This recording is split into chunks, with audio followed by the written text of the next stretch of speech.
कक्षा 10 के सभी बालक बालिकाओं को प्यारा सा नमस्ते। बच्चों, आपको संबोधित करते हुए पहली बार और 10वीं कक्षा की वर्कशीट पर हम बात कर रहे हैं। इससे पहले पाठों की व्याख्या के जो वीडियो हैं वो हम तैयार कर चुके हैं, तो इसलिए यदि और अब से लगातार आगे से निरंतर आपकी जो भी वर्कशीट आएगी उसको और यहाँ इस चैनल पर शेयर कर दिया जाएगा, इसलिए आप चैनल को सब्सक्राइब कर लें। और आज हमें कक्षा 10 की तुलसीदास वाले पाठ दूसरे हिंदी अनिवार्य किताब का नाम है क्षितिज के दूसरे पाठ तुलसीदास जिसका नाम है लक्ष्मण परशुराम संवाद, और ये कार्यपत्रक 18 अगस्त 2021 को हमें प्राप्त हुआ था। इसके प्रश्नोत्तरों पर बात करेंगे। पहला प्रश्न क्या है कि महाकवि तुलसीदास की रचनाओं के नाम लिखें।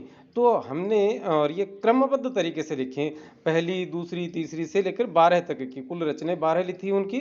वैराग्य संदीपनी, रामाज्य प्रश्नावली, रामलला नेहछू, जानकी मंगल, रामचरितमानस, पार्वती मंगल, श्री कृष्ण गीतावली, गीतावली, विनय पत्रिका, दोहावली, बारहवें रामायण और अंतिम कवितावली। तो ये कुल मिला के 12 रचनाएं उनकी हैं। इन्हें आप क्रमबद्ध तरीके से लिख लें।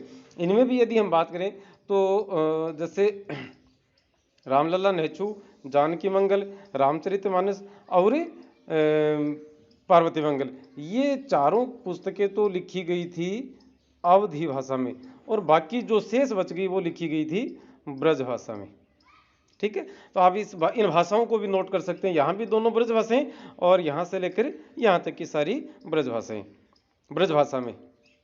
दूसरा प्रश्न है, तुलसीदास की कीर्ति का आधार कौन सा ग्रंथ है? उसके सभी कांडों के नाम क्रमानुसार लिखिए। कीर्ति का आधार, कीर्ति का अर्थ होता है प्रसिद्धि, कि प्रसिद्धि उन्हें सबसे ज्यादा किस पुस्तक की रचना से मिली या कौन से पुस्तक से, और तुलसीदास सबसे ज्यादा प्रसिद्ध हुए थे। तो तुलसीदास सबसे ज्यादा प्रसिद्ध होते हैं रामचरितमानस से। कौन सी से?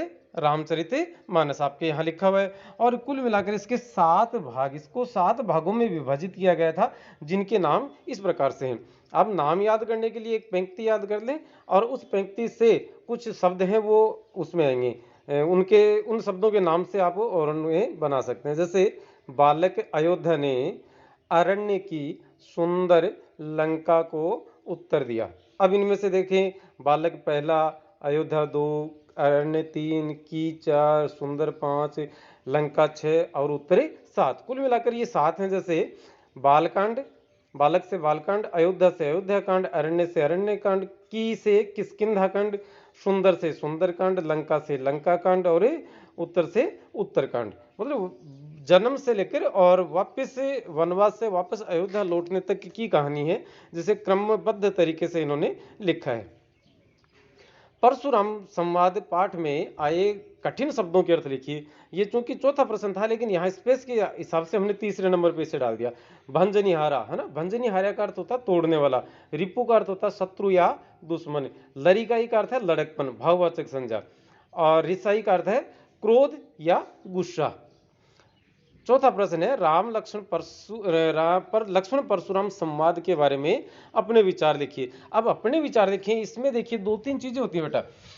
पहली बात तो ये कि इसकी जो कथा है उस कथा में क्या विवरण है, जो कथा का ब्यौरा है वो ब्यौरा लिखना थोड़ा सा कम से कम शब्दों में, क्योंकि शब्द सीमा हमारी बांध दी गई है 50 शब्दों में।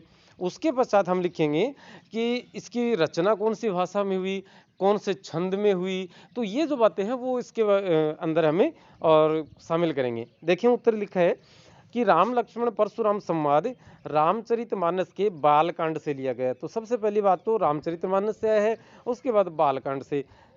सीता स्वयंवर में राम के हाथ से शिव धनुष टूट जाता है, इससे परशुराम अत्यंत क्रुद्ध हो जाते हैं। दोस्तों बेटा आप ध्यान देंगे, क्रोधित शब्द मिलता है आपको बहुत जगह है, क्रोधित शब्द गलत है, क्रुद्ध शब्द सही है। राम के विनयशील वचन, मतलब बहुत ही विनम्रता पूर्वक बातें जब कही, तो उससे भी विनयशील वचन परशुराम के क्रोध को शांत नहीं कर पाते हैं। उसी समय लक्ष्मण के कटु एवं व्यंग्यपूर्ण वचनों से वे का अर्थ है परशुराम और अधिक क्रुद्ध हो जाते हैं। अंत में राम व विश्वामित्र के मृदु वचनों से उनका क्रोध शांत होता है। अब बात आती है आगे की, तो हम लिखेंगे कि इसकी रचना अवधी भाषा में हुई है। चौपाई और दोहों के क्रम में इसकी रचना की गई है। पहले चौपाइयाँ हैं और उसके बाद दोहा, चौपाइयाँ और दोहा। ये सभी पद गेय शैली में रचित हैं। गेय शैली का मतलब है गाने योग्य है। नाथ संबोधन भंजनिहारा हो केहू एक कोई दास तुम्हारा। तो इस प्रकार से इसको गाया जा सकता है। आप मेरे व्याख्या के वीडियो इस पूरे पाठ पर के लगे हुए हैं चैनल पर, और मैं उनके लिंक आपको प्रोवाइड करवा देता हूँ यहाँ इसी वीडियो के नीचे। तो आप वहाँ से और हर एक पाठ का देखेंगे तो बड़ी सुंदर तरीके से और उन्हें प्रस्तुत करने का प्रयास किया गया है। हालांकि राग जो है वो हमारी गधा राग है, इसलिए राग पर न जाएं, आप उसकी शेषवर वाचन का तरीका देख सकते हैं। और संवाद जो है वो अत्यंत ही रोचक और कथा के अनुरूप है। मतलब लक्ष्मण परशुराम विश्वामित्र राम, ये सब जब आपस में बात करते हैं, कहीं गुस्से में कहीं धीमे थोड़े से संयमपूर्ण वचनों से, तो सारी बातों को उसी लय में और गाया जा सकता है। और कथा का जो क्रम है, जो शब्द है, वो शब्द भी कथा की डिमांड के अनुसार है और वहां पर प्रयुक्त किए गए हैं। भाषा इसकी अवधि है। अब दोस्तों आज के लिए फिलहाल तो इतना ही, और अन्य विषयों की और हिंदी की भी आगे से आने वाली हर कार्य पत्रक या वर्कशीट के लिए आप हमारे इस चैनल को सब्सक्राइब जरूर कर लें, ताकि भविष्य में आपको और अन्य चीज़ें भी उपलब्ध करवाई जा सकें। ये अपनी उत्तर पुस्तिका में लिखें और गुरुजी या मैडम को जांच करवा लें। चलिए, धन्यवाद, बने रहिए।